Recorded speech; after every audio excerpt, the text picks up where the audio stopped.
ఈ టిప్స్ ఇది compulsory follow అవ్వండి. అందరూ ఏమనుకుంటారంటే నేను మోసపోను, నేను చాలా గ్రేట్ అనుకుంటారు. మోసపోకుండా ఉండే సమస్య లేదు. మనకి ఎప్పుడైతే అన్నోన్ కాల్ నుంచి వీడియో కాల్ వస్తుంది కదా సార్, మనకు వీడియో కాల్ వచ్చినప్పుడు ఫోన్ అటెండ్ చేసే ముందు ఈ కెమెరా ఉంటుంది కదా, ఫ్రంట్ కెమెరా, ఈ ఫ్రంట్ కెమెరా క్లోజ్ చేసి వీడియో కాల్ యాక్సెప్ట్ చేయండి. మీ ఫేస్ రికార్డ్ కాదు, అక్కడ ఏముందో కనపడుతుంది. ఇన్ కేస్ హనీ ట్రాప్ ఉన్న అక్యూజ్డ్ అనుకోండి, అక్కడ అమ్మాయి న్యూడ్గా కనిపిస్తుంది, కానీ మీరు కనపడినంతసేపు వాటిని బ్లాక్మెయిల్ చేయాలి. కెమెరా క్లోజ్ చేసి కెమెరా క్లోజ్ చేసి ఫోన్ అటెండ్ చేయండి. అన్నోన్ కాల్కి, అన్నోన్ కాల్ కాదు, ప్రతి కాల్.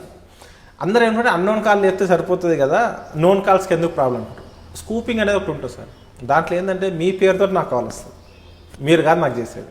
మీ నెంబర్ నుంచి నాకు కాల్ వస్తే నేను ఏమనుకుంటాను, మీరే కావచ్చు అని నేను క్యాజువల్గా అటెండ్ చేస్తాను. అంటే అది స్కూప్ కాలా లేకపోతే ఫేక్ కాలా అని తెలియదు. చాలా మందికి మన నెంబర్ నుంచి మనకే కాల్ వస్తుంది కొన్ని సందర్భాలు. ఇది మనకు తెలియదు కాబట్టి ఎందుకు సింపుల్, మన క్లోజ్ ఫ్రెండ్ అయినా ఒక 2 సెకండ్లు కదా, క్లోజ్ చేసి మళ్ళీ ఓపెన్ చేయండి. ఎవరు తప్పు ఫోన్ వచ్చినప్పుడు కెమెరా క్లోజ్ చేసి వీడియో కాల్ వచ్చినప్పుడు మాత్రమే వీడియో కాల్ ఆన్ చేసి ఒకసారి మాట్లాడి మనోడు అనుకుంటే ఫింగర్ తీసేయండి, 2 సెకండ్స్లో తీసేయండి, సరిపోద్ది. సింపుల్ అసలు మీ ఎన్నో ప్రాబ్లమ్స్ సాల్వ్ చేస్తారు.